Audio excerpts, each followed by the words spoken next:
verificado o quórum regimental de que trata a portaria 145/2017 e com esteio na portaria 140/2021, eu, Francisco José de Oliveira Silva, declaro aberta a 51ª sessão ordinária virtual de 10 de agosto de 2021. Inicialmente informo que a ata da sessão de julgamento da sessão anterior estará disponibilizada para os senhores verificarem e fazer as correções pertinentes. Indago a Silvana se há alguma resolução para ser lida. Não, senhor presidente. Obrigado, Silvana. Passando para a ordem do dia, vamos anunciar aqui os processos. Hoje teremos 4 processos. Os 2 primeiros são da Coelce e os 2 últimos empresas distintas. Então, anuncio o primeiro processo. Processo de recurso 1.1810/2019, aí 2019-01191. Recorrente, Companhia Energética do Ceará, Coelce, recorrido Seju. Relator, doutor Wander Uchoa. Estará conosco para fazer sustentação oral das razões recursais, doutor Salvo Oliveira, e representando o Estado, doutor Biratã Ferreira de Andrade. Com a palavra, o relator. Bom dia, senhor presidente, bom dia, senhores conselheiros, bom dia, senhora secretária, bom dia, doutor Biratã, senhor procurador, bom dia, doutor Sávio. É um prazer renovado estar aqui com vocês. Eu pergunto se todos me escutam bem. Também, porque eu estou sem ver nenhum de vocês. Eu não sei se é uma instabilidade na internet, mas escutam bem. Estamos ouvindo, doutor. Viu? Pronto, perfeito. Então, vamos lá. O presente processo, ele diz respeito à falta de recolhimento do ICMS, substituição tributária, no exercício de 2014, em razão da empresa autuada Coelce ter recolhido ICMS da operação com energia elétrica, utilizando a alíquota de 19% ou de 22%, em decorrência de liminares deferidas em ações judiciais de redução de alíquota. Em seu relato, o agente autuante imputa à empresa falta de recolhimento do imposto, no todo ou em parte, inclusive o devido por substituição tributária, na forma e nos prazos regulamentares. A empresa recolheu o ICMS usando a alíquota de 19% ou 21%, aqui ele coloca esse percentual, devido a liminares e ações de redução de alíquotas do imposto. A diferença para a alíquota de 27% foi cobrada nesse auto de lançamento de ICMS para evitar a decadência do crédito tributário. Apontou-se a infringência aos artigos 2, parágrafo 1, 3, inciso 1, 25, 55, 73 e 74 do Decreto 24569, de 97, e artigos 2, inciso 1, e parágrafo 1º, artigo 3, inciso 1, artigo 28, inciso 1, e parágrafo 1º, e artigo 44 da Lei 12.670, de 96, com a imposição de penalidade no artigo 123, inciso 1, a linha C, da mesma Lei 12.670, alterado pela Lei 13.418. No demonstrativo do crédito tributário, o ICMS apurado foi de R$ 5.644.539,13. Segundo informações complementares, às folhas 13 a 15, em cumprimento ao mandado de ação fiscal número 19.00150 e termo de início de fiscalização 19.0398, foi realizada a auditoria fiscal plena referente ao exercício de 2014 junto à empresa Coelce. De acordo com o agente fiscal, no exercício analisado, a empresa deixou de recolher o ICMS na diferença já apontada, referente à aplicação de alíquotas divergentes das previstas em nossa legislação. Em razão deste fato, lavrou-se o auto de infração para garantir o direito da Fazenda de cobrar o ICMS após o prazo decadencial.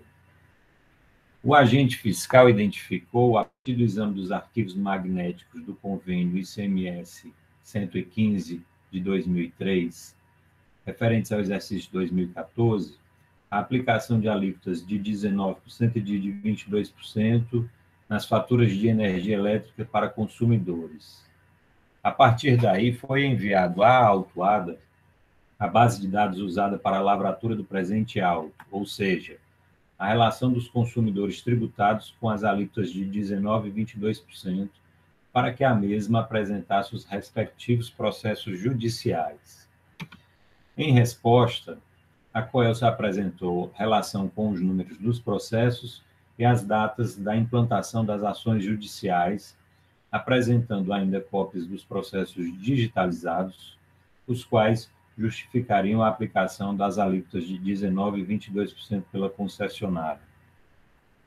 Observa o agente fiscal que, atendidas todas as solicitações dentro dos prazos legais, realizou a apuração do ICMS que deveria ter sido recolhido, caso não existissem as ações de redução de alíquotas. Utilizou-se as alíquotas mensais de PIS e COFINS efetivamente aplicadas pela Coelce. Para o cálculo, a base foi dividida em 2 arquivos. O primeiro arquivo tratou de consumidores que possuíam somente ação de redução de alíquotas. No segundo, tratou-se de consumidores que possuíam ação de redução de alíquotas e ação de demanda simultaneamente. No primeiro, foram lançados todos os encargos tributados com alíquotas de 19% e 22%. A diferença entre o cálculo do ICMS usando a alíquota de 27% e o valor do ICMS calculado com as alíquotas de 19% e 22% corresponde ao valor a ser lançado no auto. Já no segundo arquivo, como a Coelce não tributava os encargos da demanda, lavrou-se o auto de infração número 2019-01185, aplicando as alíquotas de 19% e 22% de acordo com as decisões judiciais das reduções de alíquotas. No presente auto, foi lançado apenas a diferença entre o ICMS calculado com a alíquota de 27% e o ICMS calculado com as alíquotas de 19% e 22%. Ilustra o cálculo da seguinte forma, e aqui eu vou reproduzir apenas a metodologia, né? Primeiro, identificou-se o valor sem o ICMS e sem o PIS/COFINS, localizado na coluna BC, sem ICMS, PIS/COFINS, coluna A. Segundo, foram embutidos na base de cálculo a alíquota de 27% e as respectivas alíquotas de PIS e COFINS, que seria a coluna C. Terceiro, aplicou-se a alíquota do ICMS sobre a base de cálculo para se chegar ao valor do imposto devido, coluna D. 4. Do valor encontrado na coluna D, foi subtraído o ICMS já cobrado no auto de lançamento de demanda, coluna E, calculado com as alíquotas de 19% e 22%, coluna F. Cientificada do lançamento, a hora recorrente apresentou tempestiva impugnação ao auto de infração, as folhas 33 a 43, alegando primeiro, a tempestividade da defesa, segundo, a improcedência, pois estava impedida de efetuar a cobrança em face do consumidor e respectivo recolhimento do ICMS por determinação judicial em processos nos quais nem é parte.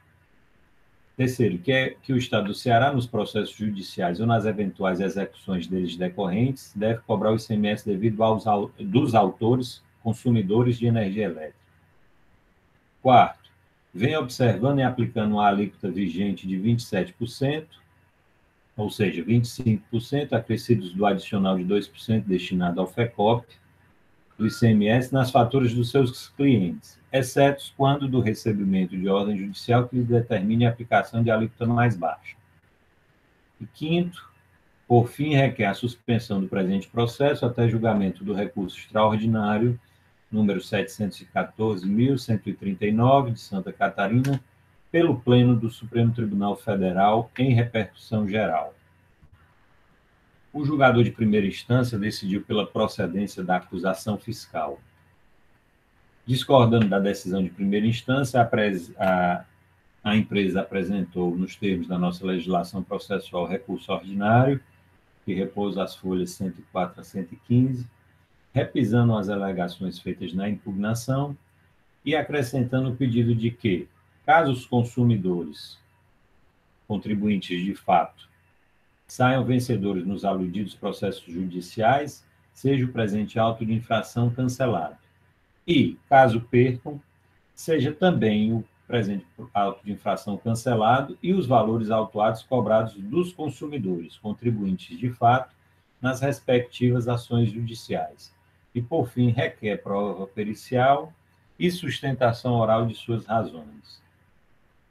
A assessoria processual tributária, por sua vez, em seu parecer, que repousa as folhas 139 a 141, entende que as razões aduzidas pela recorrente não têm condão de ilidir o presente feito, manifestando-se pelo conhecimento do recurso ordinário para negar-lhe provimento para que seja mantida a decisão singular de procedência do auto de infração. Acrescento aos senhores que somente ontem, chegou à secretaria desta colenda Câmara memorial do presente processo. Por favor, secretário, me corrija se eu tiver errado a data, mas creio que só tenha chegado ontem a esta secretaria o memorial para o presente processo, mas que nesse memorial ele repisa também, e a parte como está presente pode fazer suas complementações, ele repisa os mesmos argumentos trazidos nas peças, né? E por fim, renova o pedido de suspensão do processo até o julgamento do recurso extraordinário já mencionado. É esse o relato, senhor presidente. Obrigado, doutor Wander, pelo relato. Dando sequência, passo a palavra para o doutor Biratã. Doutor Biratã, só uma dúvida aqui. Como tem esse pedido de suspensão, e, salvo engano, essa matéria está sob repercussão geral no STF, tem algum óbvio se a gente continuar com esse julgamento? Bom dia. De ordem primeiro, doutor Biratã. Bom dia a todos, senhor presidente, senhores conselheiros, digníssimos representantes da empresa, doutor Sávio, acho que o doutor Aldemir ainda não chegou, né? Todos os conselheiros. Presidente, eu ia até dar seguimento aqui com algumas observações, mas eu estou chegando à conclusão aqui que é melhor eu pedir vista dos autos do processo, assim, para que, digamos assim, eu possa tomar adotar um posicionamento em concordância com os demais procuradores. Eu quero, inclusive, conversar com os demais, eu não tive oportunidade. Ontem, já tarde da noite, conversei apenas com o Rafael, mas, assim, eu queria conversar com os demais, porque aqui tem algumas questões, assim, a matéria em si não é de complexidade, não é isso, mas, assim, inclusive, aqui tem, na defesa da parte, inclusive, cita aqui uma execução do Estado, o procurador teria pedido extinção, eu até desconheço esse processo, assim, mas é para preservar, né, assim, o entendimento uniforme da Procuradoria e conversar com demais colegas, porque toda a questão aqui envolve a possibilidade de autuação do contribuinte de direito, que em tese é possível, sim, né, e era isso até a princípio que eu ia sustentar aqui, mas, assim, eu quero por precaução mesmo, porque essa é uma questão que a gente tem que atuar em consonância, né? De uma forma uniforme, para que não haja, assim, depois conflitos internos, dissonâncias em relação a determinados posicionamentos da Procuradoria. Também por essa precaução, eu entendo melhor formular esse pedido de vistas, até para que a gente possa chegar num consenso, e vou colher, conversar com demais colegas que atuam no CONAT, até mesmo na execução fiscal, em relação a essa situação, para chegar aqui com posicionamento já firmado em relação a essa matéria. Então, acho prudente, senhor presidente. Eu não estava, a princípio, pensando em pedir vista, iria colocar algumas questões aqui jurídicas, mas eu acho melhor, para que a gente não fique aqui debatendo, discutindo, e, ao final, a gente ainda fique com algumas dúvidas e isso não venha depois gerar algum tipo de situação até prejudicial para a Procuradoria, porque eu não sei como é que está. Conversei com o doutor Rafael, ele não, eu não peguei nenhuma situação dessa. E até porque ele está lotado na judicial e atua na fiscal, né? Mas, assim, eu vou conversar com os demais colegas para a gente chegar a uma... Inclusive, tem uma época que a gente estava discutindo essa questão dessas autuações. Eu vou retomar essa pauta, porque o assoberbamento está até conversando com o doutor Leilson, tem muitas questões assim, estratégicas que a gente está deixando de discutir justamente por conta da numerosa quantidade de ações. Mas essa é uma questão que a gente tem que analisar com calma e eu, senhor presidente, eu peço vistas aí na forma aí como prevê a nossa legislação. Então, o Bratan faz pedir vista, concedido vistas.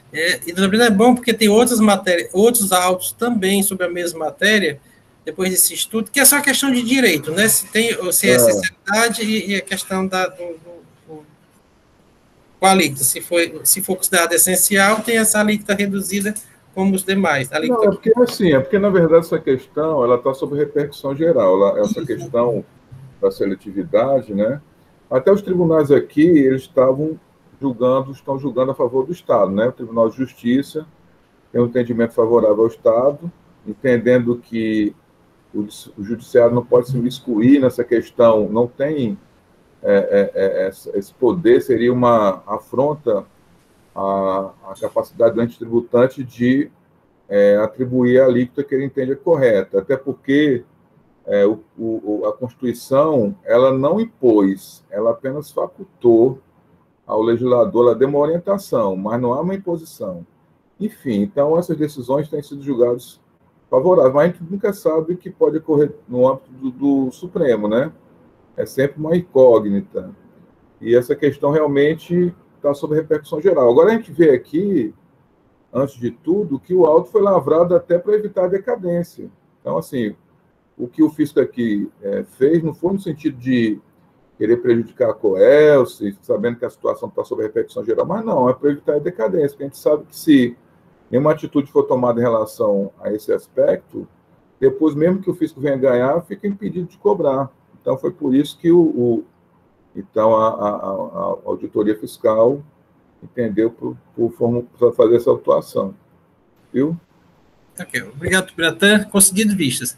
Então, procedendo à nossa ordem aqui, anuncio o processo de recurso 1.18.12.2019, aí 2019-01301, recorrente Coelce, recorrido Seju. Relator, doutor Marcos Mota. Doutor Bratan continua conosco, fazendo a defesa do Estado, e doutor Sávio, representante do contribuinte. Doutor Marcos, é a mesma matéria? Não. É falta de recolhimento, mas é a questão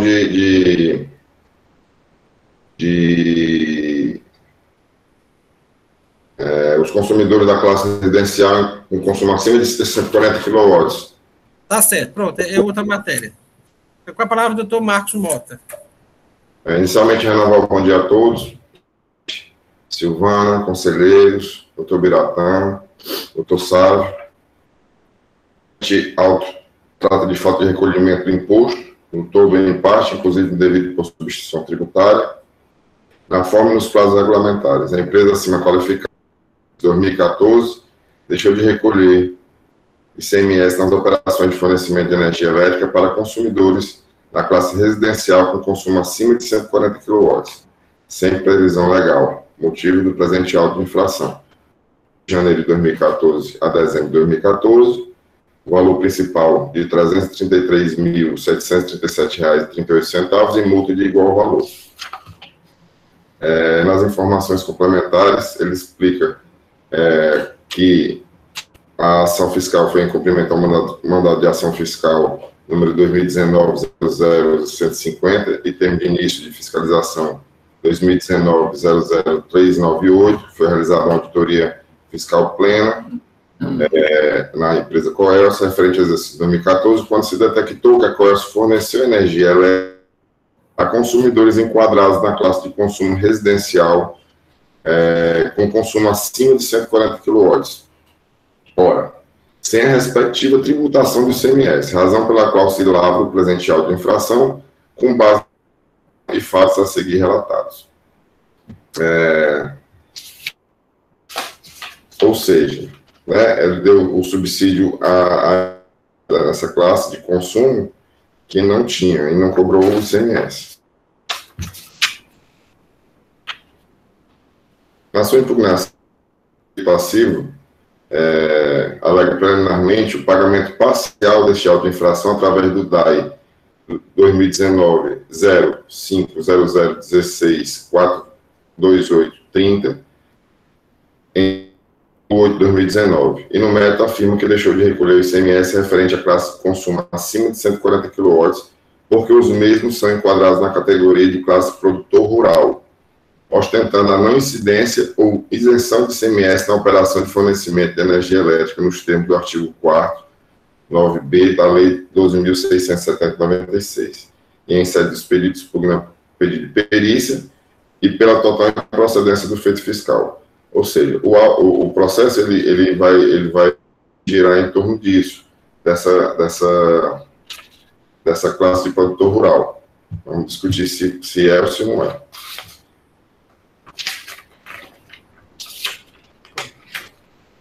O relato do Marcos. Não. Um minuto, presidente. O julgador singular proferiu decisão de procedência do auto de infração, com base nos artigos 4º da Lei 12.670/96, o artigo 73 e 74 do Decreto 24.536, com penalidade reenquadrada no artigo 123C da Lei 12.670/96, alterado pela Lei 13.418/2003. No recurso ordinário, a empresa repete, né, as solicitações na impugnação.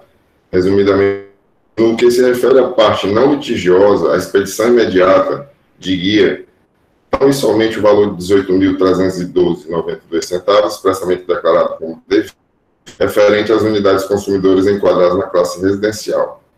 E 2, o provimento do recurso para que o auto de infração seja cancelado com relação ao ICMS sobre o fornecimento de energia elétrica às unidades consumidoras enquadradas na classe rural, cujo valor de principal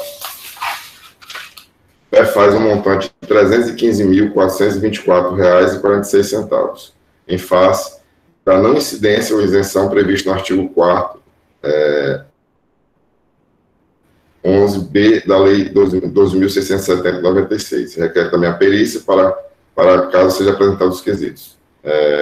E aí o processo é encaminhado para a Sala de Assessoria Processual Tributária do recurso ordinário para dar provimento em parte para decidir pela parcial procedência da autuação, onde eu deixo o doutor Biratã explicar um pouco mais sobre o parecer. Seu relato, presidente.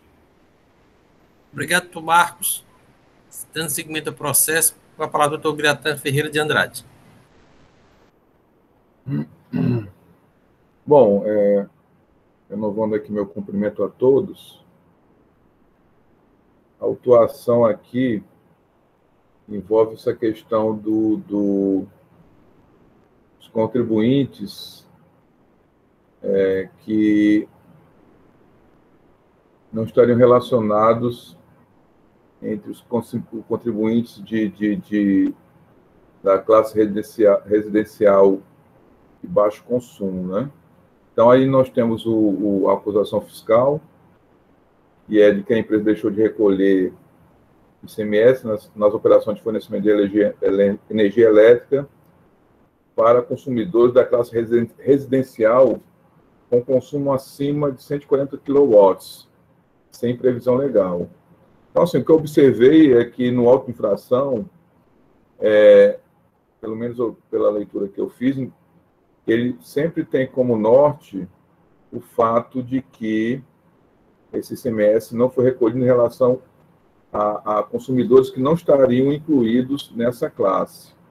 E não faz, assim, nenhuma observação exatamente ao produtor rural, que, assim, toda a linha de defesa, né, da autuada, ela vai no sentido de que o produtor rural também estaria isento, né?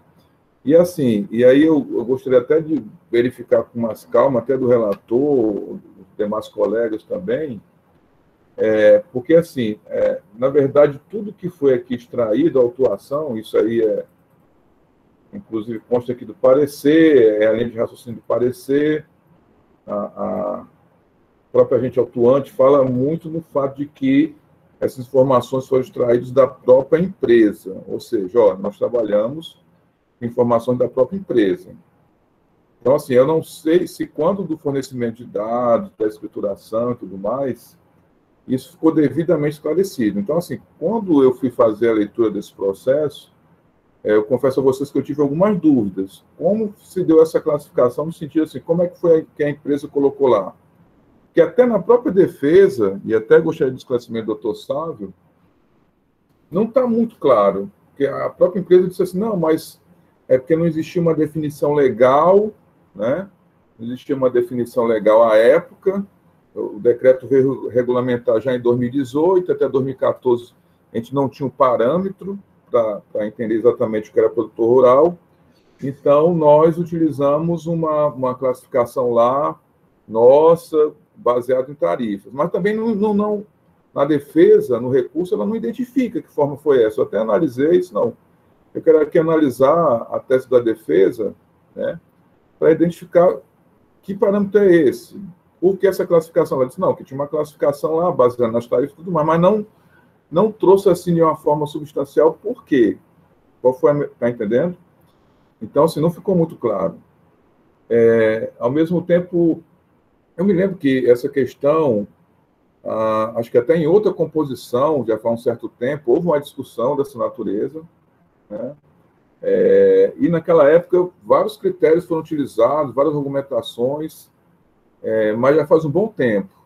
E até citado aqui, acho que no parecer, um voto de desempate da presidência, em que a relatora é a doutora Marília Elineide, lá na Câmara Superior, né? A doutora Elineide pode aqui confirmar se foi, que era relatora, onde ela, então, decidiu que a forma de classificação da COELSE, à época, os parâmetros utilizados, ela não poderiam se sobrepor à legislação. Mas a questão é que eu não vi nem que parâmetro é esse. Na verdade, assim, ela defende essa forma de classificação, dizendo que não tinha parâmetro, mas, na verdade, não sei nem que parâmetro foi esse, porque a defesa não esclareceu. Está entendendo? Até porque a gente está falando aqui de produtor rural. E, assim, produtor rural não é o contribuinte que simplesmente está na zona rural. Eu posso ter uma residência em zona rural e não ser produtor rural. Então, assim, ficou muitas coisas lacunosas, tá? E até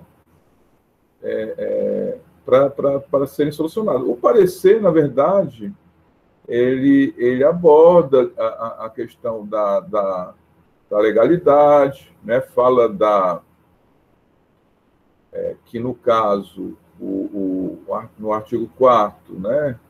Inciso 11 da Lei 2.670, e o CMS não incide sobre operação de fornecimento de energia elétrica para consumidor, primeiro da classe residencial com consumo mensal igual ou inferior a 50 kW, da classe de produtor rural, enquadrado na classe residencial baixa renda, né?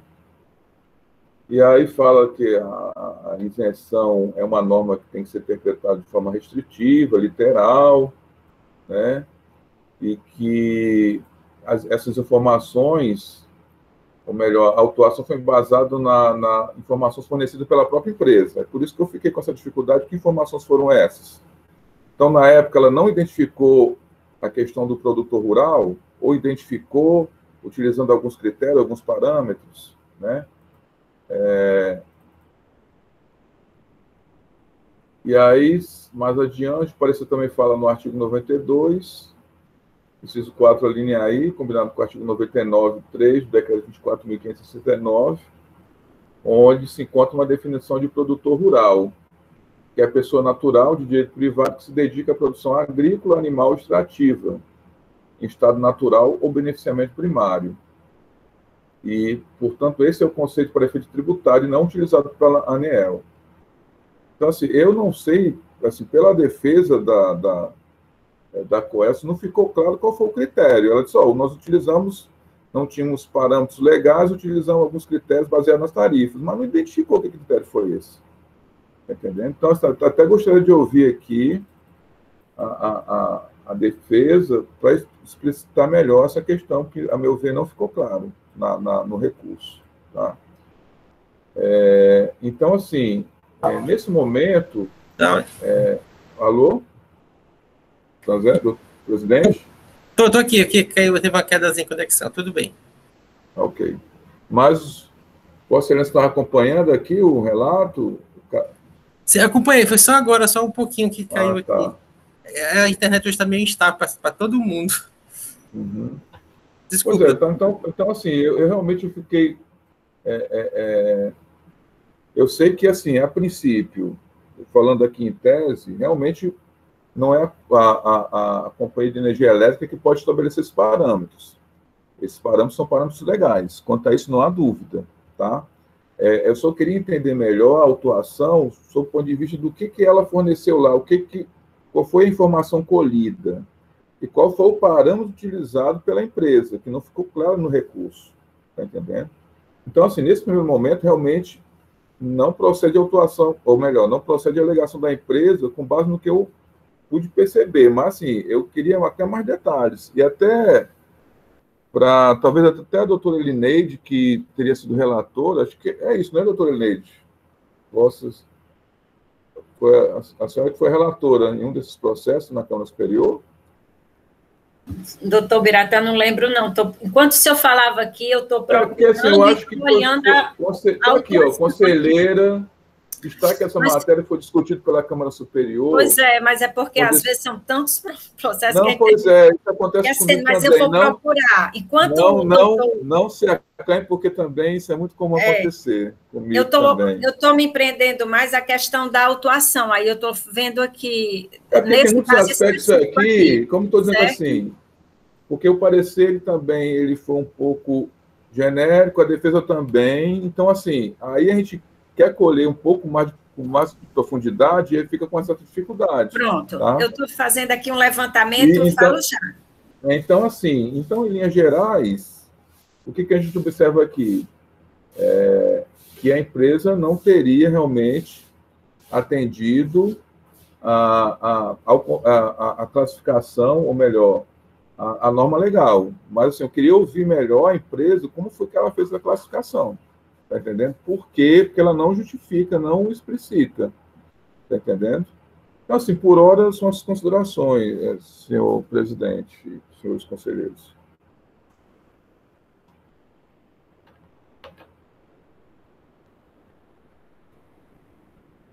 Sem áudio, sem voz. Pronto, tudo tá. Retornando aqui, dando seguimento talvez o doutor Sávio possa até tirar essas dúvidas aqui suscitadas pelo doutor Biratã. Para falar do doutor Sávio Oliveira. Pronto. Então, um bom dia a todos, um bom dia renovado, né? Um bom dia saudável nessa manhã, né, de terça-feira, né, senhor presidente, senhora secretária, senhoras e senhores conselheiros, doutor Biratã, é um prazer estar aqui defendendo as razões do contribuinte.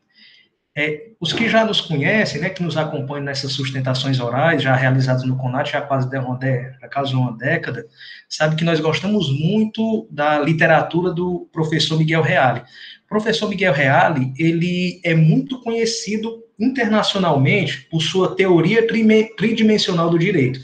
Ele relata em seus escritos que nem é a preferida, mas é a que o tornou famoso. Essa teoria tridimensional do direito, ela consolida três pilares sustentáculos do direito, que é o fato, o valor e a norma. Outras áreas do direito, nós conseguimos ver melhor os valores, os nossos valores sociais, o que aprendemos dos pais, o que usamos no nosso dia a dia, mas no direito tributário, nós vemos de maneira mais acentuada esses dois pilares, o fato e a norma. O fato e a norma andam tão bem conjugados no direito tributário que se tornou um princípio da verdade material.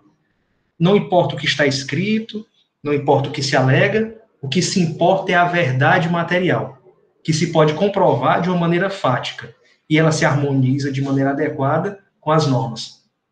Nesse caso, nós vemos exatamente isso acontecer, o fato e a norma.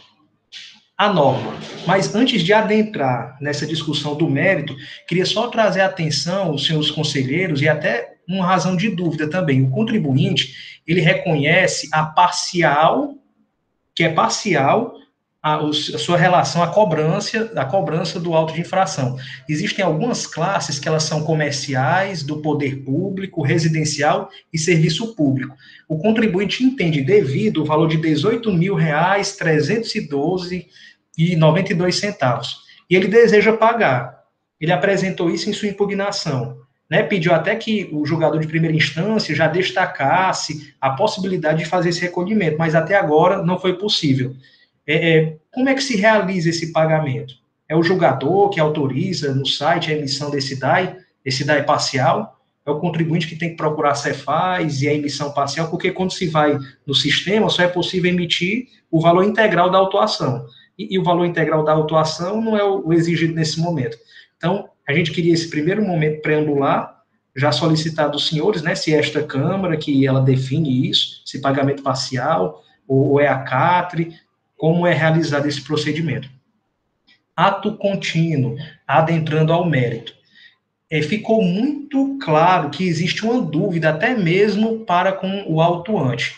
Ele concentrou a autuação na questão dos 140 kW. Ele fez uma análise no sistema da Cefaz e disse, o residencial até menos de 140 kW, ele é isento. É o baixa renda. Mas ele viu uma classificação residencial que superava os 140 kW. Então, na mente dele, um residencial que supera 140 kW, ele com certeza deve ser autuado. Foi o que ele fez. Ele viu a expressão residencial acima de 140, vou autuar.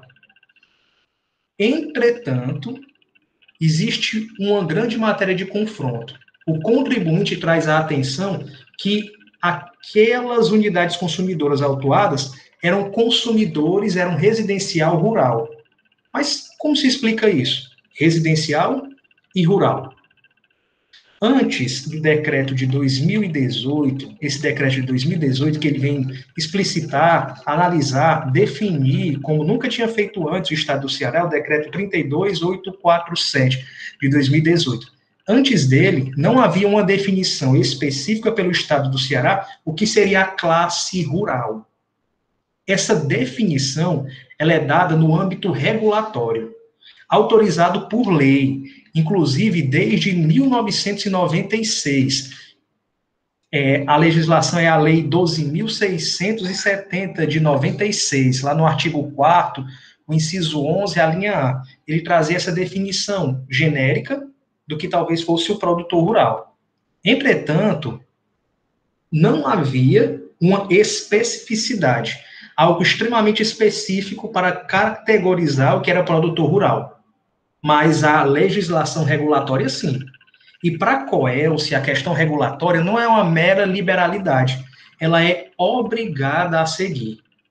Bem, será que eu, cidadão, Estado do Ceará, sou obrigado a seguir os requisitos regulatórios? Não. Mas a COELSE é uma das concessões para que houvessem as privatizações, já que ela detém o monopólio da energia elétrica, o Brasil, nosso país, jamais poderia deixar que uma empresa privada pudesse, ao seu próprio arbítrio, fazer o que quisesse, detendo o monopólio de algo tão importante como a energia elétrica. Então, existem as agências regulatórias, que de maneira firme, que de maneira presente, elas regulamentam toda a atuação da COELSE. E, neste sentido, a questão regulatória impõe que a COELSE defina diversos aspectos do produtor rural. Então, o produtor rural ele é dividido em classe e subclasses. A classe rural, subclasses, existem várias subclasses. Dentre essas subclasses que nós podemos mencionar para as senhoras e os senhores, tem A agropecuária é uma subclasse, a indústria rural é uma subclasse, a escola agrotécnica é uma subclasse, a agropecuária urbana é uma subclasse e o rural residencial. Quem seria esse rural residencial? Aquela pessoa que pratica atividades rurais no interior e ele mora naquela localidade.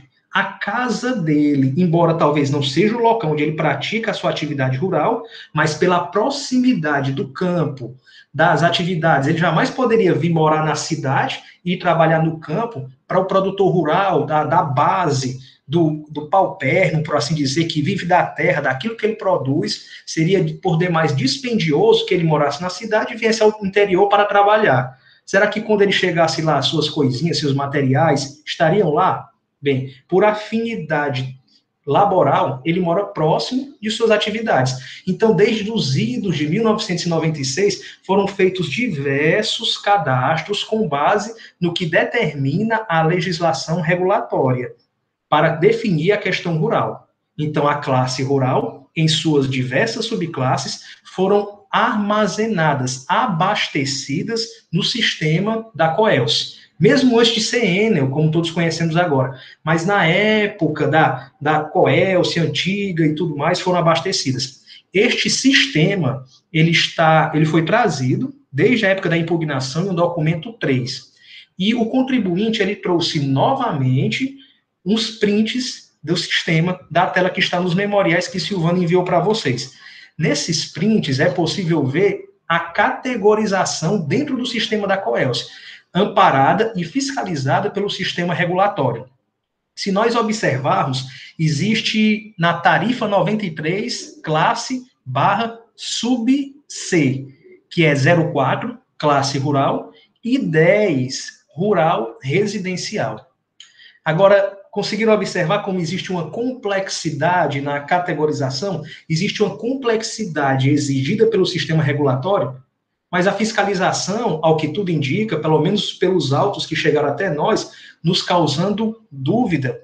Eles apenas disseram que a COELS se classificou um residencial acima de 140 kW, que não há previsão em lei. Mas como não há previsão em lei, se toda a questão regulatória foi apresentada à fiscalização, se uma legislação desde 1996 falava sobre a questão de produtor rural, e apenas tão somente em 2018, o Estado do Ceará traz um decreto que delimita ou especifica quem é o produtor rural.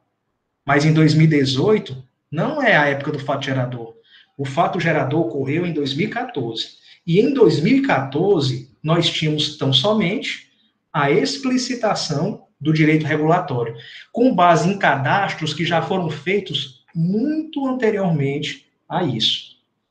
Esse tema, inclusive, sobre o produtor rural, não a subclasse residencial, mas outra subclasse. Salvo engano, na primeira Câmara, a subclasse, ela era a subclasse, deixa eu apenas me recordar, era a subclasse rural de serviço público de irrigação. Tinha a COGÉ, Embrapa, tinha o município de Tabuleiro, e aquele caso ele foi apreciado pela primeira Câmara. E a primeira Câmara compreendeu toda essa complexidade, que à época não tinha uma legislação específica, que à época apenas havia uma lei de 1996 autorizativa de isenção à classe rural.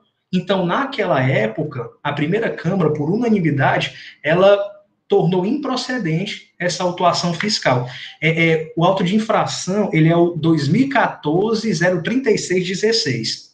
2014-03616. Naquela autuação da primeira Câmara, por unanimidade, foi reconhecido que sim, haveria isenção para a classe de produtor rural. Havendo uma classe, todas as suas subclasses, elas se equiparam. Se ela é do poder público, é a COGÉ, é a Embrapa, é uma escola de agropecuária, ou é um residencial, nesse caso, apenas esse auto está falando do residencial, naquele não, mas neste sim. O residencial é aquela pessoa com afinidade da questão rural, que mora próximo de onde realiza sua atividade laboral. O doutor Biratã levantou a mão, se é alguma questão de dúvida sobre o que nós estamos falando? É só após o final, é só após Só final, conclua o seu pensamento. Após a sua conclusão, que eu já pedi aqui a palavra. Pronto, maravilha, maravilha. Pensei que era questão de ordem, igual do Senado, que tem que falar para o outro da vez, né? Mas está ótimo. Então, essas são as questões envolvendo o complexo da legislação regulatória, do que estava disponível à época do fato gerador, e que a lei de 2018 jamais poderia retroagir para mudar de maneira plena a definição que se tinha na época. A COELSE não tinha outra forma de definir o que era a classe rural, senão a legislação regulatória que lhe impõe e aplicar a isenção prevista em lei. Ultrapassando esse ponto, que é a questão de fato, que vossas senhorias devem avaliar, caso exista dúvida, com base no artigo 112 do CTN, essa dúvida ela deve ser aplicada em prol do contribuinte, jamais contra ele. Havia dúvida à época do fato gerador que era classe rural. Havia dúvida quanto à existência de uma legislação específica que o definisse. Se existir essa dúvida, por parte da autuação fiscal, por parte desta casa, esta dúvida deve ser sempre aplicada em prol do contribuinte.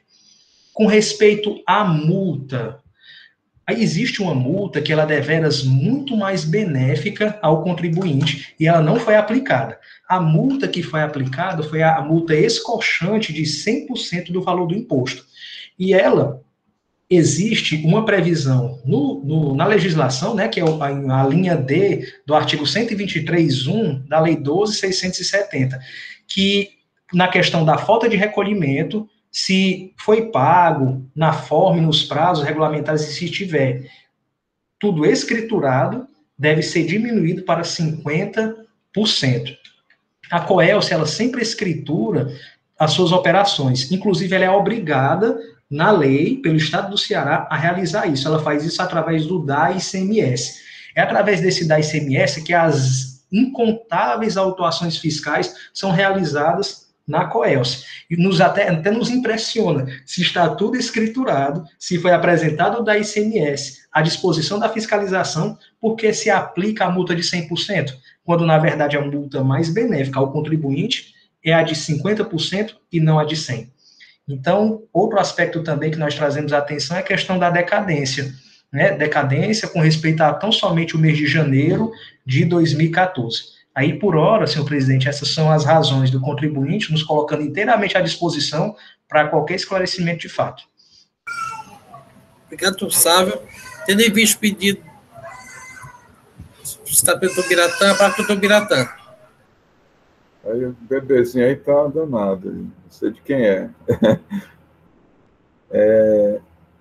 Bom, basicamente, o que eu vi era assim, até o que eu estava supondo que pudesse ser. Realmente está mais ou menos se confirmando aquilo que eu imaginei, porque o que eu observei? Que o autuante, em nenhum momento, ele cita essa questão do produtor rural. Porque, na verdade, ele já teve a questão do residencial, né? Então, assim, ele verificou que existia essa classe residencial que não se encaixava dentro do residencial baixa renda, né? E nem da classe residencial com consumo mensal igual ou inferior a 50 kW. E aí ele procedeu à autuação.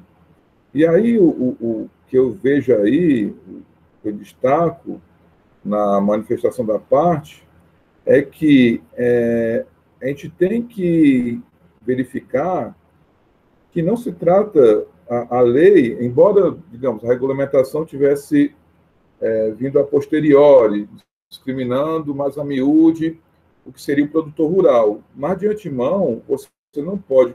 Que aí você verifica aqui, quando o contribuinte fala das subclasses, tem a subclasse, desculpe se eu tiver entendido errado, do produtor rural e do rural residencial. Então, a própria COELSE, ela classifica, me corrija aí o doutor Sávio, entre as subclasses, o produtor rural e tem o rural residencial, tá? Então, assim, me parece, então, pelo que eu entendi da manifestação, né, que o rural, então, a a Coelce teria estendido essa isenção ao rural residencial. Você não pode afirmar, pelo fato de sua residência estar localizada numa região rural, que você vai se encaixar dentro da moldura normativa, que é quando ela define produtor rural. Ah, mas eu tenho que saber o que é produtor rural, exatamente a definição, mas de antemão, você verifica que são coisas distintas, né? Então, assim, acho que foi sobre esse condão, sobre esse aspecto aí, me parece, que foi, então, elaborada a autuação, ou seja, com base nas próprias informações extraídas na época da Coelce, nessas subclassificações, nessas subclasses, né? Então, assim, esse é o primeiro aspecto que eu suscito, e aí eu gostaria até de ouvir o doutor Sávio novamente, senhor presidente, em relação se eu cometi algum equívoco nessa minha observação, até para que a gente aqui trabalhe com as informações fidedignas dentro da verdade material. Obrigado, Biratã. Doutor Sávio, o senhor pode responder a indagação favorável do doutor Biratã? Claro, claro. Interessante aqui, na legislação regulatória existe a classe e a subclasse, onde a classe é a espécie e a subclasse é o gênero. A espécie rural, ela possui diversas subclasses ou subgêneros, que é a da agropecuária, da escola agrotécnica, do rural irrigante, da agropecuária urbana, que é realizada na cidade. Tem muito isso no interior. Por exemplo, lá no meu interior, no meu município de Crateús, o que acontecia? O nosso leiteiro, ele vinha na bicicleta, no carrinho dele com um depósito de leite, e a fazenda dele era dentro da cidade. Para nós irmos na casa dos amigos, do colega, à direita sempre passava a fazenda dele. Então, aquela fazenda, aquela agropecuária dele era dentro da cidade. E ele morava ali. Ele criava as vaquinhas dele ali, ele extraía o leite ali e deixava na nossa casa de manhã, bem cedinho, o leitinho daquele extraído da vaca. Então, no interior era fácil de ver isso. Em Fortaleza nós vemos isso, eu não tenho conhecimento.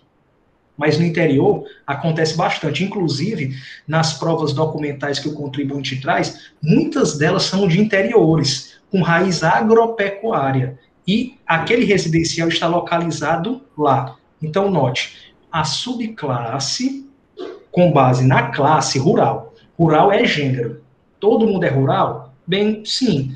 Mas existem alguns subgêneros que facilitam a identificação pela Coelce.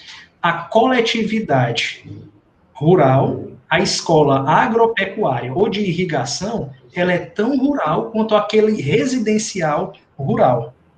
Agora, note, se a autuação fiscal é baseada na verdade material e quem acusa é incumbido do ônus de provar, existe alguma comprovação no auto de infração de que o autuante, ele trouxe fotos, ele foi lá na localidade para comprovar que aquele rural, residencial, ele realmente não é rural? Será que ele trouxe esse tipo de comprovação a mais? Bem, o contribuinte trouxe as comprovações que estavam à sua disposição. Ele trouxe o endereço, ele trouxe onde morava, ele trouxe o consumo e trouxe a classificação regulatória.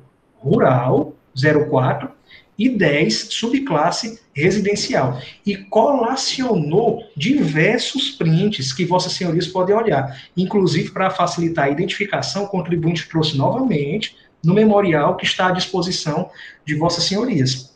Então, veja, eu não posso, como auditor fiscal, olhar a expressão residencial e inferir e concluir que a expressão residencial, ele desconfigura a expressão rural. Elas estão ali em conjunto. Uma classe rural, uma subclasse residencial rural. Não é residencial tão somente. O residencial existe em outras partes. E o que o contribuinte ele entende como residencial tão somente, ele está aqui suplicando para fazer o pagamento. Me dê o DAI para que eu possa pagar. Isso aqui é residencial mesmo. Isso aqui é urbano, é cidade. Não tem nada a ver com rural. Não tem nada a ver com a classe nem com a subclasse. Deixa eu pagar. Entretanto, com base na comprovação que foi realizada, ele trouxe. Esse aqui, ó, é rural. Classe rural. Residencial rural. A fiscalização, para me dizer que aquele ali não é residencial rural, ele tinha que trazer provas mais robustas. Ele está apenas dizendo uma expressão, residencial tem que ter determinado quilowatt, mas ele desconfigura completamente, descaracteriza completamente as comprovações que foram apresentadas a ele, que ali é uma classe rural de uma subclasse residencial rural, que é a mesma coisa da escola agrotécnica, da escola agropecuária, da Embrapa, da COGE. Então, essa prova com substância foi trazida pelo contribuinte. E eu não sei se é possível compartilhar a tela para que a gente possa analisar essas questões. Acho que a última vez que a gente tentou, teve uma impossibilidade técnica.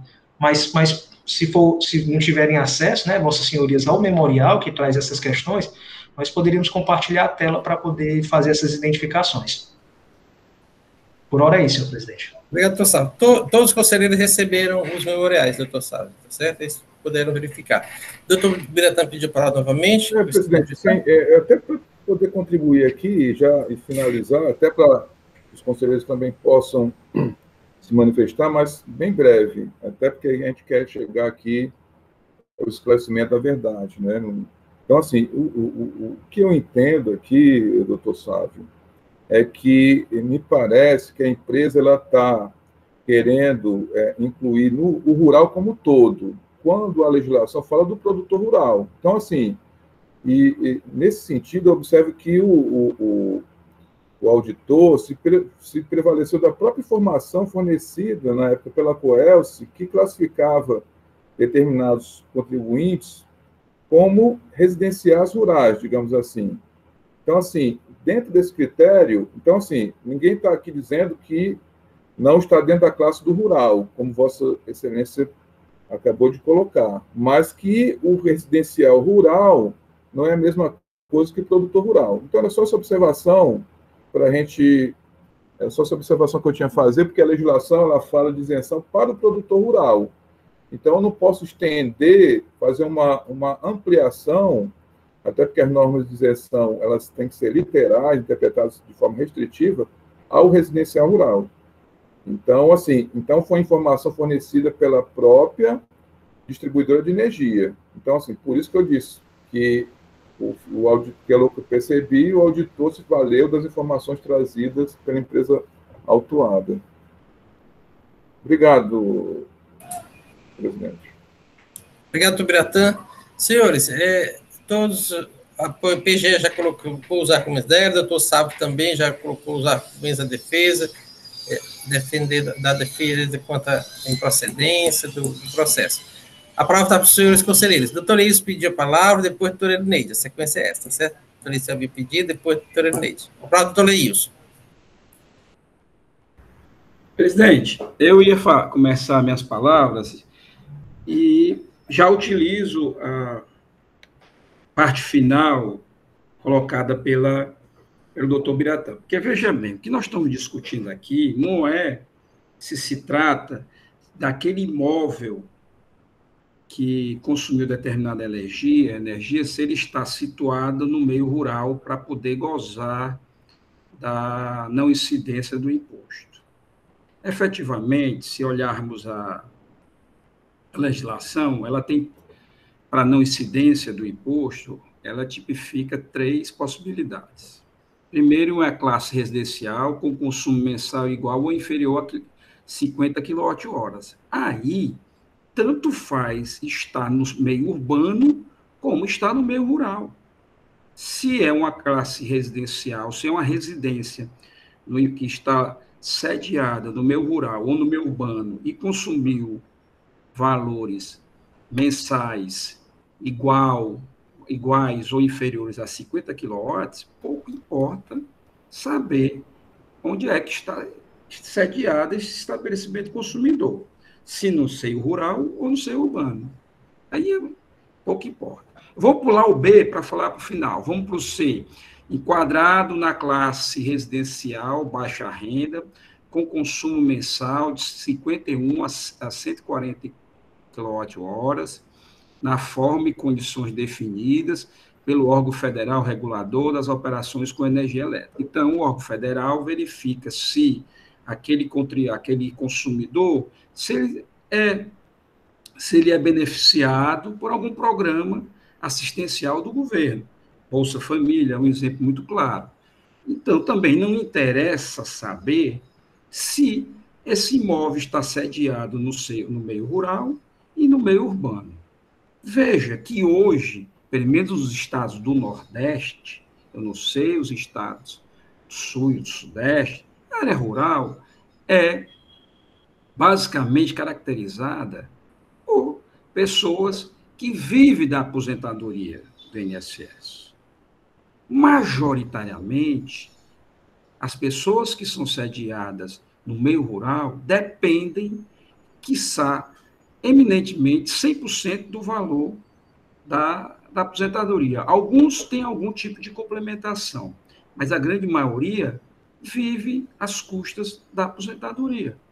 As prefeituras, inclusive o comércio local, tem um grande boom, as pesquisas demonstram isso, boom de faturamento quando sai a aposentadoria, que é quando a pessoa vai lá e paga o feijão que comprou fiado, a bolacha que comprou fiada, etc. Então, veja, nós temos duas classes que amparam as pessoas de baixa renda.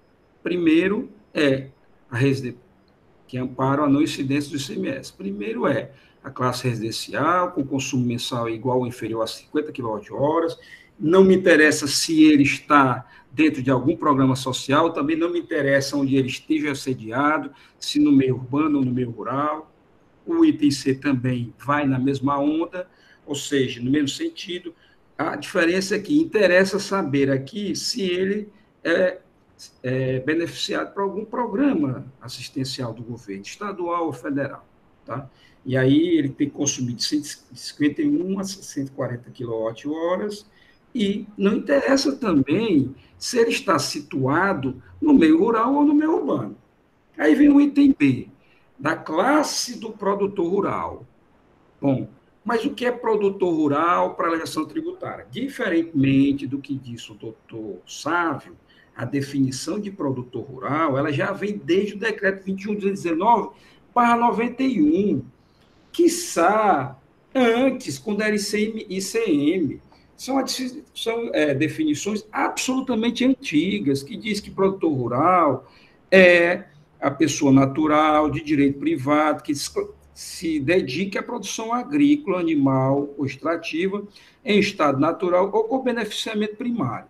Bom, a pessoa, então, tem que ser cadastrado como tal, como produtor rural, em alguma sociedade local, em alguma federação que assim classifique. Nós temos federações da agricultura, da agropecuária, em que os contribuintes, em que as empresas são cadastradas.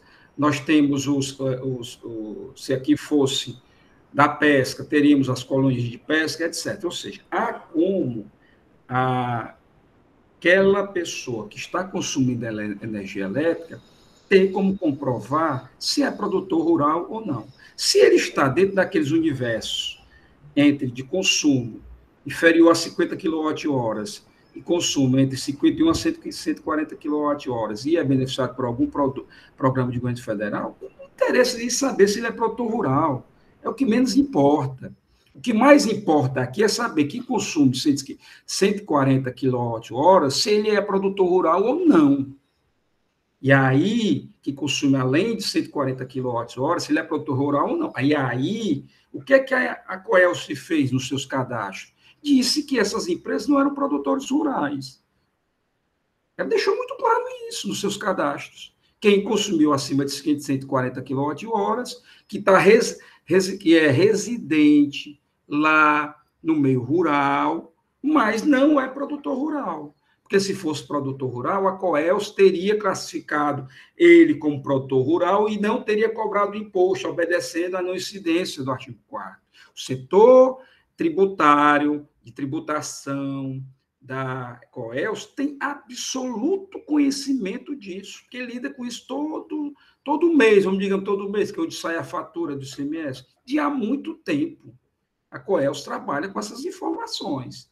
E ao cadastrar aquela determinada unidade residencial consumidora de energia elétrica, diferente do que seja classe de produtor rural, e eu estou falando produtor rural, não me interessa saber se a residência aí, no caso, é no meio rural.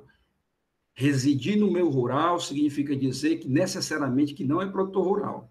Residir no meio rural pode ser, como eu disse, desde exemplo, que a pessoa sobreviva, absoluto, como é a maioria dos interiores do Nordeste, sobreviva da sua aposentadoria. Tá? Uma coisa é residir no meio rural, outra coisa é residir no meio rural e ser produtor rural.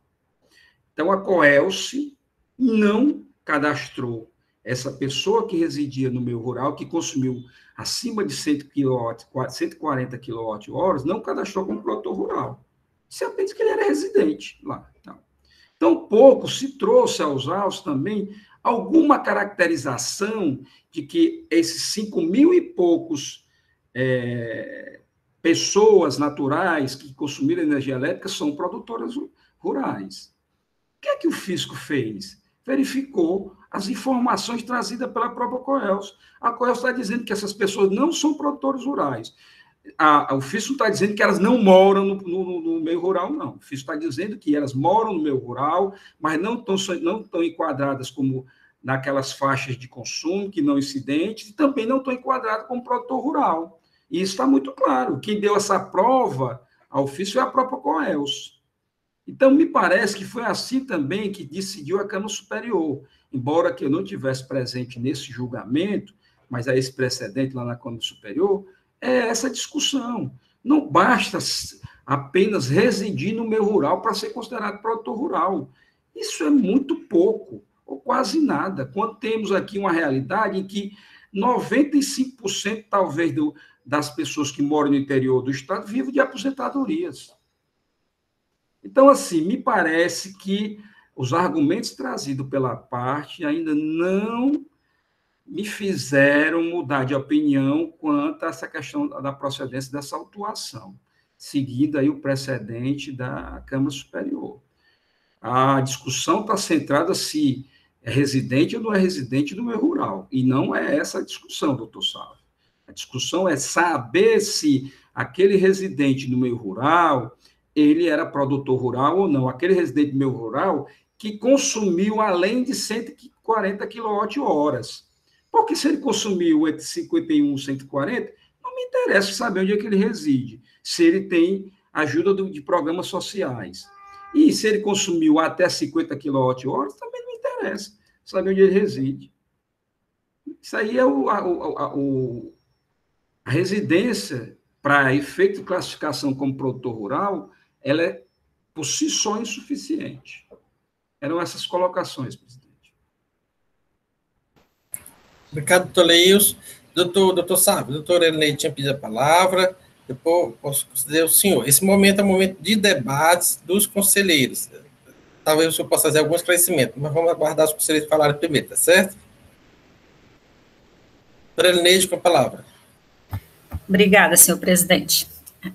Fui olhar a resolução, certo? E quando a gente lê, a gente lembra muito do que aconteceu, né? Esse processo da Coelce, ele trazia, inclusive, um parecer do doutor Hugo de Brito Machado e do doutor Hugo de Brito Machado II, né? Definindo a questão do que poderia ser utilizado no direito tributário para fins de definição de produtor rural, porque afirmava, inclusive, que não tinha na legislação cearense essa definição, né? E eu lembro que, à época, o doutor Leils praticamente falou tudo, embora não estivesse na sessão, falou tudo. A questão da definição de produtor rural, a gente já encontrava desde o decreto de 97. É bem provável que já existisse antes, mas a gente foi procurar na origem. E tem a definição de produtor rural.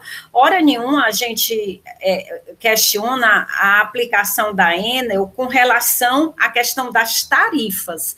É tanto que na resolução da Enel, lá, ela coloca assim, para fins de aplicação tarifária tarifária, né? Mas esse tarifário dela não pode interferir na questão tributária, já que a gente tem uma legislação específica e que vem definindo quais são as faixas de isenção, que no caso o doutor Leios falou todas, a questão da baixa renda, da residencial até 50 kW e da questão rural. Então, isso ficou muito, muito claro nesse processo. Ele foi realmente por voto de desempate da presidência da Câmara, e foi no entendimento de que ali, igualmente nesse processo, estava se cobrando a questão da faixa residencial, e a própria Enel, ou na época Coelce, classificou como residencial, e estava lá classificado como residencial. E eu fui pegar essa planilha, a planilha que o agente do fisco coloca aqui como a prova, e aí ele tem classe residencial, classe 1.6, que ele explica lá no termo, nas informações gerais, que é residencial. Aí traz também os consumos em quilowatts, e todos, estão todos aqui, 600, a maioria na faixa de 600 quilowatts, né? Que não estaria enquadrado como produtor rural. E se a gente for pegar o decreto, o nosso decreto, ele diz bem direitinho, aqui, ó, o doutor Leios até já leu aí, é o artigo 99 do 24569. Para efeitos desta seção, embora esteja na parte de normas gerais, né, produtor rural, a pessoa natural de direito privado que se dedique à produção agrícola, animal, extrativista, em estado natural ou beneficiamento primário. Bem definido aqui. E aí, a partir atendendo essas características, a pessoa vai lá na Coelce e pede o cadastro dele como produtor rural. E aí sim sai na conta de energia a questão da isenção do produtor rural. Viu, doutor Biratan? Só respondendo. E eu tinha ficado assim, eu não tinha me centrado na questão do produtor rural, porque quando eu fui olhar o auto de infração e a informação complementar, realmente é a questão do consumo. Classe residencial, consumo acima de 50 kWh, que na realidade, se a gente olhar, quase toda a autuação tem um consumo em média de 600 a 700 kWh mensal. É isso, senhor presidente. Obrigado, Terenise. Doutor Sávio, algum esclarecimento pertinente da matéria, não é para rebater o que o conselheiro está falando, não. Alguma coisa um esclarecimento de fato, porque até o momento se falou que a isenção ela estaria baseada no consumo. Não é isso o que nós estamos trazendo, em relação à questão rural. O consumo, 50 kW, 140 kW, é um tema específico, que é o consumidor baixa renda. Consumidor baixa renda é um tema específico tratado em outros autos de infração, alguns deles já estão sendo executados, nós já apresentamos embargos à execução, que o tema é estorno baixa renda. Consumiu a classe residencial não classificada como rural, fez um consumo a maior. Então, esse é um tema específico diferente deste. Esse é o estorno baixa renda, nós estamos falando de questão rural. Outra questão, outro esclarecimento de fato é que a Coelce, ela apresentou a autuação, a identificação como rural. Ela não apresentou como residencial, tão somente, ela apresentou como rural. Eu queria ter a possibilidade de mostrar isso, porque está aqui na tela do nosso sistema, a classificação como 04. 0410. 04 é classificação como rural. Então, em momento algum, a Coelce apresentou ao fisco a classificação como um residencial baixa renda, que é outro tema, mas apresentou como uma classe rural de uma subclasse residencial rural, pessoas cadastradas em seu sistema como a definição de rural. Elas se apresentaram dessa maneira, entendeu? Aí, desde já, a parte aproveita para pedir que esses autos, que vossas senhorias possam apreciar esses autos, para que ele seja baixado à perícia, para que a perícia possa fazer um trabalho, são 5.000 unidades consumidoras, nós trouxemos várias unidades consumidoras autuadas com a classificação de rural. Está lá no print, classificação 04, em harmonia com a legislação. Não estamos falando de baixa renda, que é classificada tão somente pelo consumo. Esse é outro tema. Classificamos, a Enel classificou como rural. Razão pela qual nós suplicamos que esse processo possa baixar a perícia, para que na perícia, lá na célula de perícia, possam avaliar que o contribuinte fez exatamente isso. Ele apresentou as informações de que estes estão cadastrados como rural, classe 04, diferente da classe de baixa renda, que é outra numeração, diferente do 4, que é a que está no sistema da Coelce apresentado a este CONAS. Obrigado, doutor Sávio. Doutor Rafael, com a palavra. Eu fui analisar agora aqui a planilha, né, achei aqui, e tem aqui, a primeira coluna da planilha é o CNPJ e CPF. Isso é bom porque dá para resolver isso. Se esse camarada aqui comercializar alguma coisa da sua produção rural, ele vai estar no Sintegra, no mínimo. E aí eu acho que a gente poderia resolver essa questão verificando se ele está no cadastro como produtor rural. E aí, se isso resolveria muitas coisas, né? Porque eu vejo que, por um lado, o contribuinte fala, né? O autuante não provou que não foi produtor rural. Por outro lado, o fisco tem um argumento relevantíssimo. Olha, Coelce, preste atenção em quem você cadastra como produtor rural. Isso é uma responsabilidade sua. São dois pontos de vista, os dois legítimos, né? Mas ambos têm, assim, uma incerteza. Então, se esse processo fosse para a perícia, nós eliminaríamos essa incerteza e teríamos um julgamento mais justo. Eu acho que os colegas já falaram bastante coisas sobre o conceito de produção rural, e eu tenho uma aderência a tudo isso, né? Eu só vejo uma dificuldade do particular em que ele fica jungido a várias normas, né? As normas regulatórias, que ele tem que fazer daquele jeito, e as normas tributárias, fica sanduichado nessa história toda, né?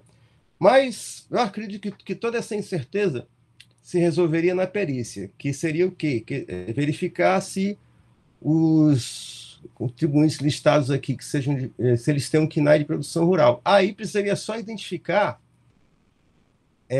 os que são só de baixa renda, que foram pagos, o contribuinte disse que pagou uma parte aqui de baixa renda, né? Teria que ver como segregar esses aqui para a perícia não fazer um trabalho inútil, ser focado só ao ponto. Só isso, presidente. Obrigado. Obrigado, doutor Rafael. Doutor, ele pediu a palavra, depois o doutor Wander. Eu agradeço, assim, diante do que a gente tem no auto de infração, a gente tem como consumo residencial. Vou só fazer aqui um compartilhamento de tela com os senhores. Ele traz as classes, né, residencial, classe 6. Os senhores estão vendo aí? Ainda não aqui, mas deve estar chegando.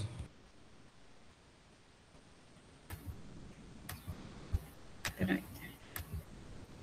Estão visualizando, doutora Leite. Estão visualizando, a classe 6 que está posta aí. Não, volte lá, por favor. Vou voltar, pronto. Classe 6, residencial, certo?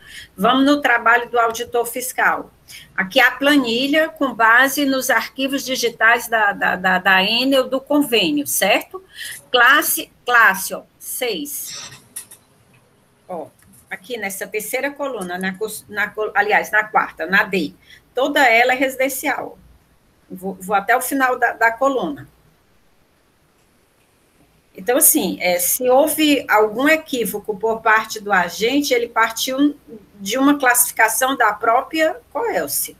Era isso que eu queria, na hora que eu falei, eu talvez não tenha sido clara. Porque o doutor Sávio está dizendo que é produtor rural. Não estou falando de baixa renda, não. Estou falando classe residencial mesmo. Está aqui, todos 6.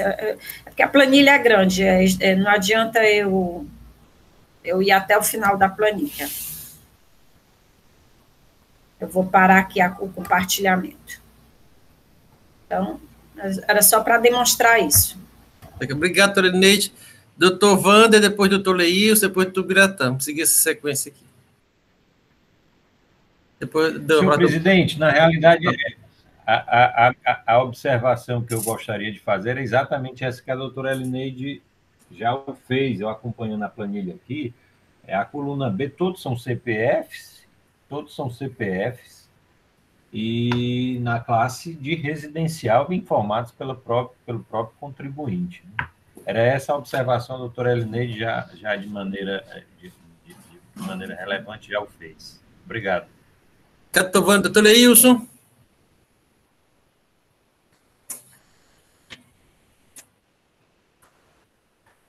Estamos sem áudio, doutor Leilson. Não, é só para confirmar o que eu disse. É a própria Coelce que está dizendo que é essencial, que ele não é produtor rural. Doutor Sávio, ele continua confundindo as coisas, no sentido de que, mas é classe rural, mas é residencial. Ele mesmo disse, foi uma classe rural, subclasse residencial. Bom, se a Coelce classificou assim, a classe está dizendo que esse cara não é produtor rural. E pelos arquivos que foram capturados lá da ICMS, né, que a empresa entregou, a própria empresa está dizendo muito claro. Essas 5.000 pessoas aqui são pessoas físicas, está lá na classe 6, que é a classe residencial. Por isso que eu disse, pouco me importa se essa residência está no campo ou está no setor urbano. Então, presidente, eu, com as vendas do doutor Sávio, não vejo aí nem sequer motivo para que se envie isso para a perícia. Obrigado, doutor Leilson. Doutor Biratã tinha pedido a palavra. Tá certo, doutor Rafael? Não, presidente, eu estou satisfeito aí com os esclarecimentos. Na verdade, eu ia apenas falar justamente sobre o que o doutor Wander e o doutor Leilson se manifestaram. Então, entendo desnecessário aqui repetir. Obrigado. Doutor Rafael? Eu olhei aqui a planilha de novo, na coluna N, descrição serviço irrigante, aplicando descrição serviço I. Tem dois tipos aqui, se botar um filtro, tem valor consumo do mês e valor consumo irrigante. Opa, esse irrigante aqui provavelmente não é caseiro, né? É um produtor rural. Então tem como segregar aqui na planilha, senhor presidente. Eu posso compartilhar a tela aqui? Pode sim, doutor Rafael. Porque realmente está difícil localizar uma prova, mas parece que agora deu. Os senhores estão vendo aí a tela? Eu vou aumentar aqui a... Essa aqui é a planilha aqui do auditor, né, tal. Aí aqui na coluna N, se a gente botar um filtrozinho aqui, aí vem tudo, né? Mas aí você vê aqui, valor consumo do mês e valor consumo do irrigante. Ora, quem precisa de área irrigada é produtor rural. Então, aqui, quanto a esses aqui, eu já presumo que são produtores rurais. Esses aqui. Vou parar de compartilhar, presidente. Já devolvo a palavra à Câmara. Obrigado, doutor Rafael. Os senhores querem mais algum debate? Doutor Sávio, o senhor quer algum esclarecimento final ou... Só esclarecimento final, que é porque a gente fica nesse o bate e volta dos debates, né, da dialética, entendeu? Toda vez que eu escuto meu nome, eu me sinto citado a responder, me sinto assim, instigado, fomentado, né, com a devida venda da intelectualidade dos debates desta Câmara. Mas note, a Coelce se apresenta como residencial tão somente aqueles que ela diz que vai pagar. Tem residencial sim nessa planilha. Será que os que vossas senhorias olharam é daqueles que a Coelce diz que vai pagar? Mas ela apresenta e está suplicando desde a impugnação, existe residencial, eu quero pagar, me dê o DAI, que eu vou lá e pago. Mas ela classificou na sua tela, no seu sistema, que nós suplicamos que seja periciado, classificou como rural. Independentemente se ele recebe o Bolsa Família, se ele recebe a aposentadoria, ele está lá classificado como rural. A legislação regulatória me impõe que eu trate dessa maneira, que eu lhe aplique a isenção. E nós trouxemos diversas páginas que comprovam que dentro do sistema da Coelce, dentro do seu manual de faturamento, a classificação é rural. Mais uma vez se suplica que seja baixada a perícia, para que haja um julgamento justo. E já que se existe pelo menos uma dúvida, que seja aplicado o 112. Esta colenda Câmara, parte da administração pública, ela é vinculada à aplicação legal. Então, se existe a dúvida, e ela existe desde há muito tempo, porque o precedente que se tem da Câmara Superior é com base no voto de desempate, o entendimento de uma pessoa, que é a presidência, enquanto diversos conselheiros divergiram, tiveram posicionamentos diferentes, o voto de um desempatou. É legítimo? Claro, é legalmente amparado. Mas existe uma dúvida pertinente, e como a manifestação do Dr. Rafael de Souza, ir para a perícia vai descortinar quaisquer dúvidas existentes. E esse seria, acredito eu, o proceder adequado que se suplica desde já. Obrigado, doutor Sávio. Doutor Biratã, quer fazer o consideração final ou já está... Bem, presidente, eu entendo que a questão está devidamente debatida, né? Discutida. Acho que o doutor Sávio está repisando a tese que, a nosso ver, não se coaduna com o que a gente está entendendo, ou seja, não se está aqui discutindo se ele está classificado como rural ou não, e sim como produtor rural. Essa que é a questão. Então, assim, por mim, eu estou satisfeito. Obrigado, Biratã. Então, assim, só fazendo a observação que foi a própria Coelce que classificou lá como residencial e não como produtor rural. E ela tinha a possibilidade de fazê-lo, porque existe na subclasse o produtor rural. Então, por que não foi classificado como produtor rural? Porque que existe essa subclasse aí. É só, presidente. Obrigado, Biratã.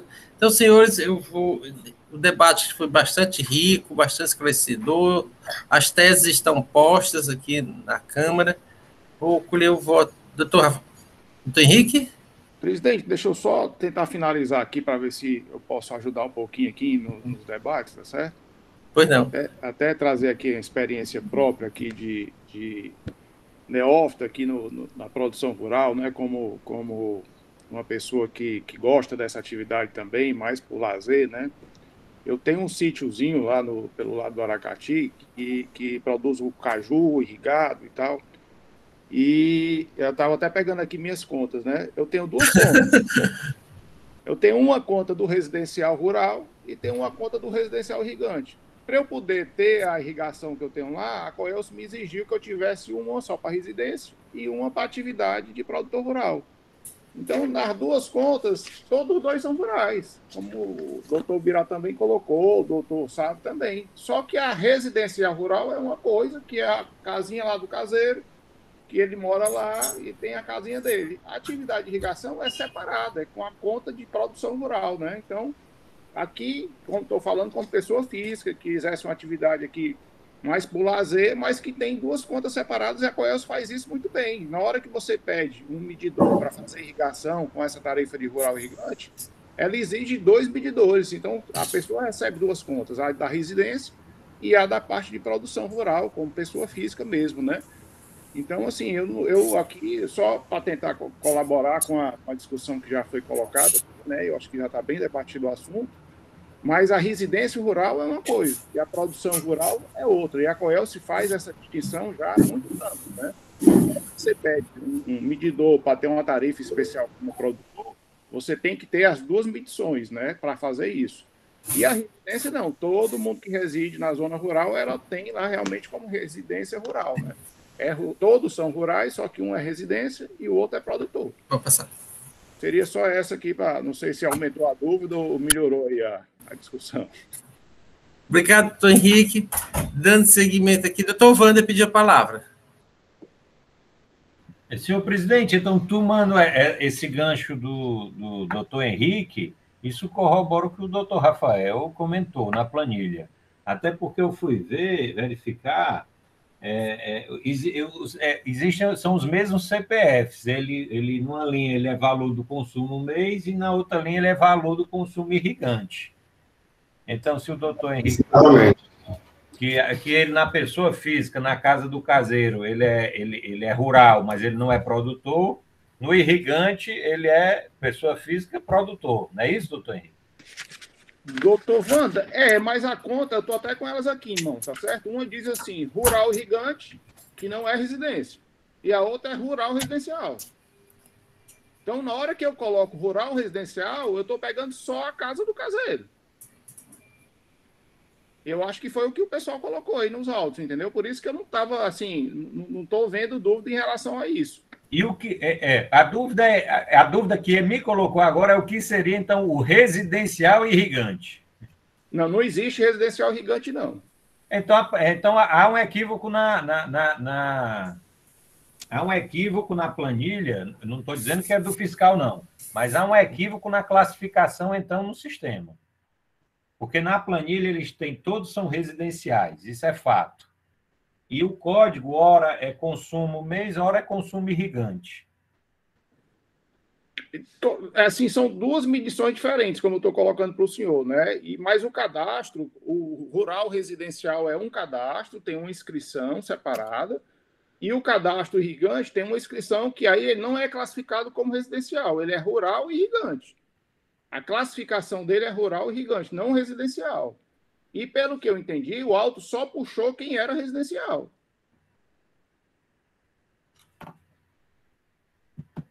Senhores, tem como ver na planilha se está contemplado todo mundo ou só o residencial? Doutor Rafael, que gosta de planilha bastante aí. Tirar essa dúvida. Presidente, todos estão na classe 6, residencial. Porém na coluna N do residencial. Falhou um pouquinho para mim, não sei se foi para todos, só no meu. Dá para repetir aí? Todos são classificados no 6, todos. Porém, lá na coluna N, como já disse o doutor Rafael, eles subdividem, né? Então, não há dúvida, no mínimo há uma dúvida. E tem valor correspondente ao irrigante, rural e residencial? Para o mesmo CPF. Teoricamente, a mesma pessoa tem duas contas, né? Como disse bem o doutor Henrique, o irrigante e o residencial, apesar de estar classificados no 6, os dois. Aí eu não sei se isso é um equívoco da COELS ou do sistema, eu não sei dizer, mas que no mínimo gera uma dúvida realmente.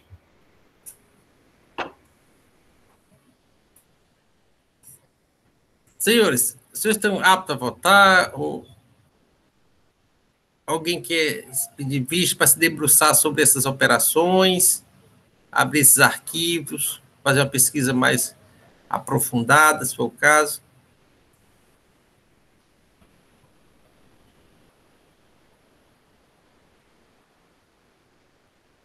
Doutor Henrique, olha aí, realmente ele tem algumas... Vou compartilhar aqui o que os conselheiros estão dizendo, certo? Deixa eu cancelar aqui. Compartilhar a tela inteira.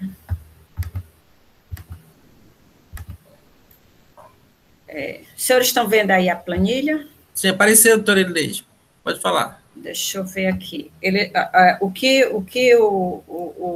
eu só botar aqui um filtro, certo?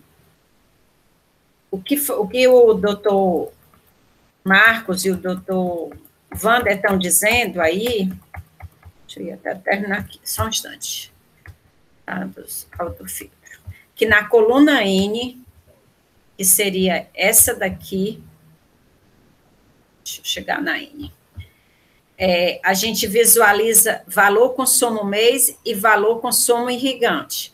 Se eu fizer um filtro para valor consumo irrigante, embora, né, a classificação aqui seja residencial, classe residencial, né?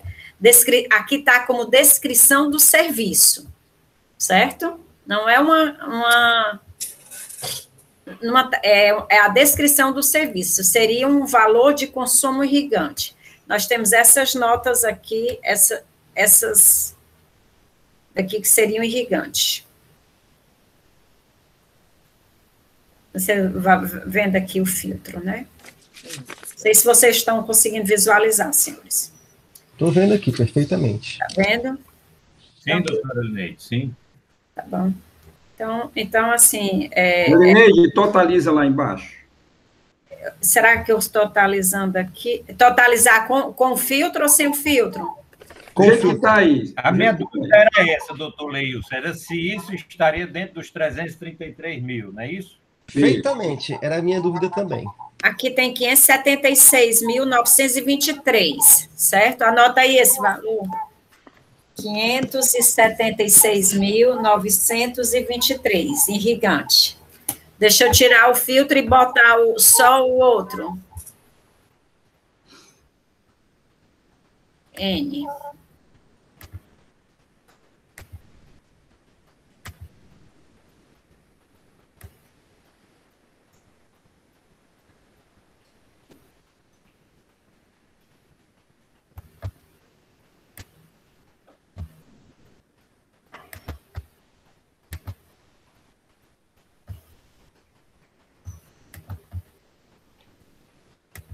Dá 858.675,65. Faça a subtração de um A diferença das duas. Se é o que ele autuou. Não, aí eu somo, eu tiro os filtros e somo total. Não, aí vai dar 1 milhão e um quebrado. Não, faça a diferença, por favor, dá Neide. 281 mil, não é isso não. Qual é o valor da autuação? Deixa eu pegar aqui o valor do auto. 300 e um quebrado. 333, 737 e 38 centavos. Então, realmente não é... Não é diferença, não. 333, 737. Então, a gente supõe que... Deixa eu... Olha, talvez tenha aí, nesse residencial... Mas a senhora está somando a coluna da base de cálculo ou é do... Deixa eu olhar aqui, vamos aqui. Tem que ser o coluna do imposto. Eu acho que ela está eu fui para a base de cálculo, deixa eu ir para o imposto. O problema é que não tem um imposto aqui nesse arquivo original, porque está zerado, está como isenta. R, né? Está zero. Está zerado, porque ele colocou como isento. Eu só teria valor... Tá vendo? Então, essa planilha aí que está zerada significa dizer, olha os quilowatt-horas se está dentro dos intervalos. Tá tudo acima de 600, doutor Leilson. Foi a primeira coisa que eu verifiquei. Acima de 140, você quer dizer, né? Tudo acima de 140. Pois é, e aí eu olhei, é tudo acima de 600 mesmo, viu? 601, né? Parece até um padrão, né? 601 quilowatts. Parece que todo mundo consome a mesma coisa.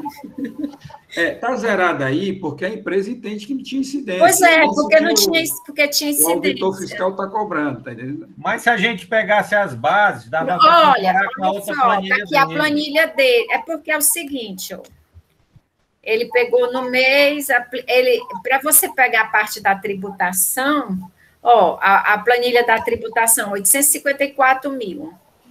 Que foi aqueles residencial, que é o valor que você pegou. Não, aqui ele acrescentou, base de caos.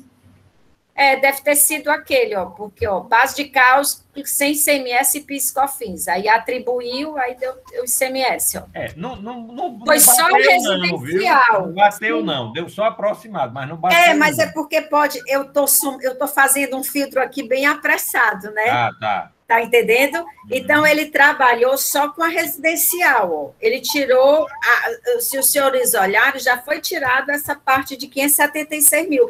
Se não, a autuação seria, sabe quanto? Deixa eu pegar aqui a planilha, deixa eu tirar os filtros e somar. Total. 1.300.000 ou 400. Deixa eu tirar. A base de cálculo seria 1.300.000. Pois e ele não pegou essa parte do consumo irrigado, ele pegou só o consumo valor mês. Ele já deduziu, então, né? Porque agora o meu computador... Mas é verdade, já está deduzido. Está vendo? Porque se você for na resumo, ele pegou só, se eu colocar aqui, o valor que eu atingi lá, 858 de base de cálculo. Não, porque eu estou trabalhando aqui, peraí. Se eu pegar aqui igual a 858, 675, 65, vale, eu não consigo. Porque como aqui tem um trabalho, eu não tenho como... Essa planilha dele aqui. Não, mas nós entendemos. Mas vocês entenderam o que eu estou dizendo? Que a autuação está só a parte residencial, não está a parte irrigante. Porque senão teria dado 1.300.000 e tantos mil aqui, como base de cálculo, mês a mês. Então, né? Vocês estão entendendo, senhores? Estamos. Mas o curioso essa subtração da planilha, ela não está batendo. É porque eu estou fazendo... não ia bater total, doutor, porque ele até faz algum ajuste aqui em cima que eu não alcancei, ó. Aqui na planilha tem o PIS e COFINS, depois com o ICMS. Então ele faz esse valor aqui ele deu um pouco maior do que o valor que eu peguei lá, de 858,675. Deve ter sido alguma, porque aqui, eu vou dizer o que foi. Aqui, consumo mês, tem umas colunas em branco. É porque eu não estou conseguindo, travou a planilha, eu não estou conseguindo abrir aqui o filtro que eu fiz. Aí, se eu colocar aqui, se eu tirar só o residencial, só o irrigação e colocar o consumo mês e alguma descrição que está em branco, vai dar aquele valor lá, porque a diferença é pouquíssima. A diferença é de uns 30 mil, não está respondendo. Não, o raciocínio, o importante é o raciocínio. O importante é o raciocínio, o valor aproximado. Ele já tirou, então seria inócua essa perícia. É verdade. É bom colocar, só frisar isso na resolução, né, para não dar uma dúvida. Então, os senhores já estão aptos a votar o processo? Sim, presidente. Indago do Marcos se tem alguma preliminar de nulidade. Tem a decadência. Com relação à decadência, como se manifesta, doutor Marcos? É a mesma discutida ontem, né, presidente? Eu afasto. Doutor... Os motivos. Doutor Rafael? Com o relator, presidente. Doutor Henrique? Com o relator, presidente. Doutora Elineide? Com o relator. Doutor Leilson? Com o relator, presidente. Doutor Wander?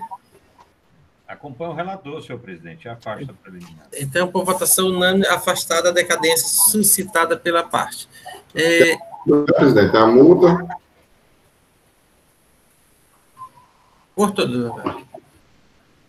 Ele cita como... Só uma questão de ordem, presidente. É porque faltou discutir só um aspecto aí, na verdade, que era a redução, porque o julgamento é pela aplicação da multa de 100%, né? E o parecer, isso aí não foi nem discutido, nem eu me manifestei acerca, porque a gente se concentrou muito na questão do produtor rural. Ele propõe uma parcial procedente de 50%, que eu discordo. A Procuradoria, ela discorda dessa redução. Faltou só essa discussão, talvez, só esclarecendo, senhor presidente. Obrigado, doutor Bratan. Doutor Sávio, com relação à multa, o senhor quer falar alguma coisa? O reenquadramento? Pronto, nós fizemos, né, na sustentação. A gente manifestou já sobre isso, presidente. Tá certo. Apenas a Câmara que não, os conselheiros que não discutiram.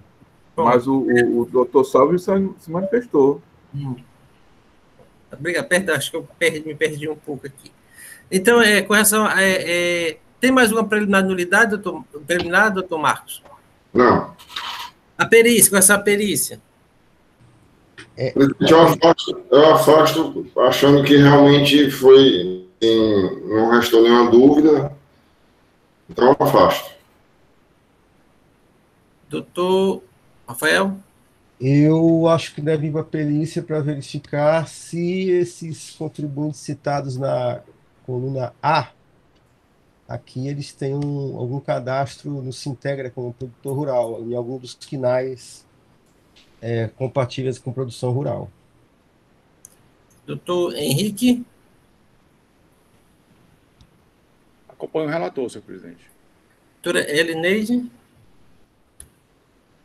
Pois eu também acompanho o relator. Depois que eu estava inclinada quando eu vi lá, mas quando a gente vai totalizar, a gente vê que já foram retirados da produção rural, da base de cálculo.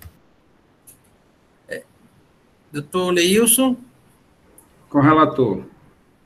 E doutor Wander? Acompanho o relator, senhor presidente. Então, a pedido de perícia foi rejeitado por maioria de votos. E no mérito, como vota o doutor Marcos? Presidente, eu conheço o recurso ordinário e voto conforme o parecer da assessoria tributária, pelo passar provimento, alterando a multa. Então, no caso, é parcial procedência com reenquadramento para atraso de recolhimento. 50% de multa, né? Tá certo, doutor Marcos. Doutor Rafael? Presidente, pedindo vênia ao relator, eu voto pela improcedência, porque não ficou realmente provado que havia uma informação de que não seriam produtores rurais.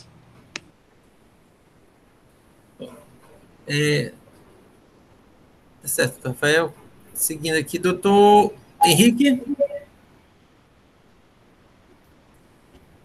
Presidente, aí com todo respeito à posição do doutor Rafael e do doutor Marcos também, eu vou divergir dos dois aqui, no sentido de receber o recurso, né, mas votar pela procedência e pelo manter o enquadramento lavrado no auto-infração, por entender que as notas fiscais, o ICMS nem estava destacado, quanto mais escriturado, né? Eu não posso falar nem que ele estava escriturado, porque nem destacado estava no documento fiscal.